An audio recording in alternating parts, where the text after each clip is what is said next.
Okay, let's look at this. In the diagram below, P is equals to 67 degrees. This is angle P.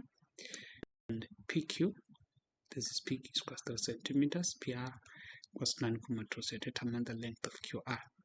So we're dealing with the length of QR. So we look at the triangle. This triangle here, it's a non-right-angled triangle. So we're dealing with non-right-angled triangle. So in this, to solve, we can use sine rule, or we can use the cosine rule. If we're looking for an area, we use the area rule. So we use this right-angled triangle. So let's check which one we're going to use here. It depends on how the sides are. So in this case, we're looking for QR. So what we can see that QR is opposite of angle P, or QR subtended angle P. So that is the first one.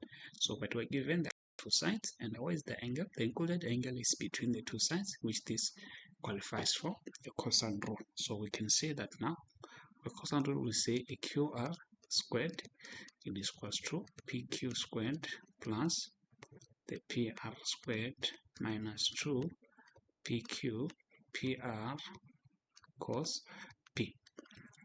Now what happens? This angle P is subtended by QR, and this angle P is between the two sides.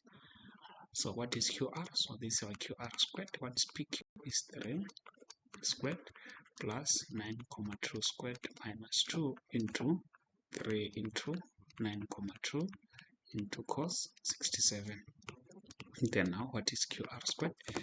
Now if we do QR squared, we'll have say 3 squared plus 9,2 squared minus 2 into 3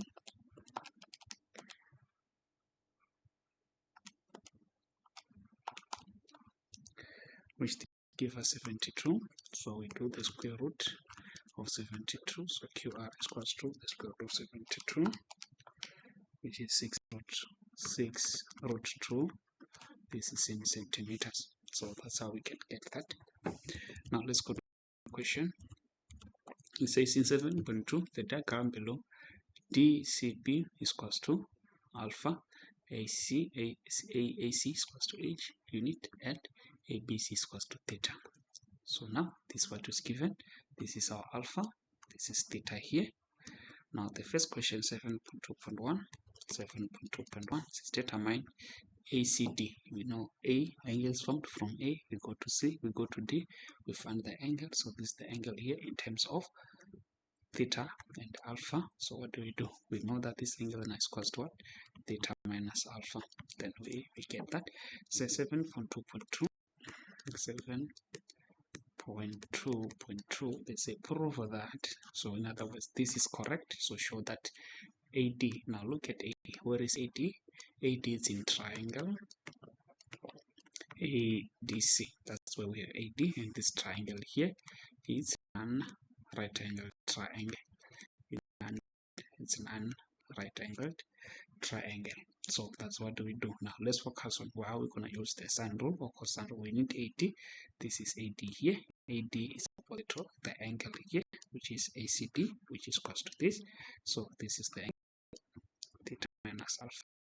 And now angle H, side H. Now why do we need side H? Look at this. We have side H here. It's opposite of dy. So now let's see. Now because I can see that I have two lines crossing each other. Every time I can draw the lines that cross each other, I have to use a sine rule. So I'm going to use sine rule, starting with AD. Remember, sine rule have two ways. I can have A over sine. Over sine A, it is equals to B over sine B, or I can write it as sine A over A is equals to sine B over B. Then what do we use this one? Okay, if solving for a sine, I can use that to avoid a lot of multiplications in writing. So here I use this if solving for an angle. Even if you can use any, you can get the answer, but now you have to go to a lot of cross multiplications and dividing, which I always try to avoid, so that even you can save time. So we're looking for AD, so that means we start with AD. over the angle opposite to AD, which is theta minus alpha is equals to, now we need H is opposite to D1. Then look at D1. Now what is D1?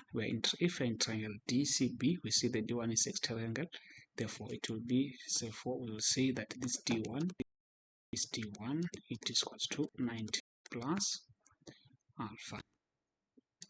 So that's what we have here.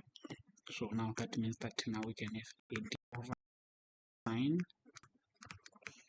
theta minus alpha equals to H over sine 90 plus alpha. That's what we have here. So now, because already with AD, we're looking for AD, I can cross multiply this side. So I'm going to have the AD, it is equals to H sine theta minus alpha over sine 90 plus sine 90 plus, it's a second quadrant, and it's positive because of 90, and becomes alpha. Then I've proved my solution. Then determine the length of AD. Now from this, even if you can prove this, you can answer this question. 7.2.3. To prove this, just do the substitution. So it's 17 sine theta 58 minus 23, which is alpha, over cos 23. Let's see what is AD. Then I'm just going to have 17 sine 58 minus 23 over cos 23, which this gives me 10,5 or 10,6 units. 10,6 units. So that is AD, 6 units, 10,6 units. Remember H is 17 units in this case. So now they said now calculate the area of triangle ADC. Look at triangle ADC. This is triangle ADC. Triangle ADC is the non-right angled triangle. So what is the area of a non-right angled triangle? Area is 1 over 2 AB sine C. So this area rule works together as the cosine rule. The angle is between the two sides that we know. So angle C is equals to is between A and B. In this case, I know 10,6 and 17 units, and I'm in a non-right angled triangle. But I have a triangle ABC, which is a right angled triangle, where I know this angle here, it's theta, which this theta is equals to 53, and this is 90 degrees, and that angle A is 90 minus 53. So 90 minus 53, which makes this to be 37. So this is 37 degrees here. So now in that sense, now I can find the area. I'm going to say it's 1 over 2 times 17 times 10,6, then sine 37. Remember the area rule works together with the sine rule. So it's 1 over 2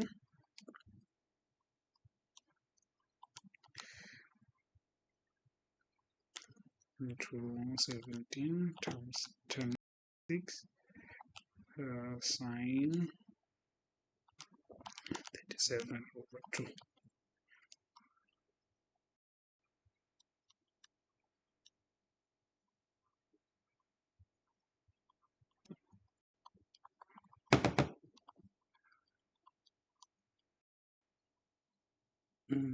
It's 17 times 10,6 sine 37 over 2, which this give me 54,2 units squared, because that's the area.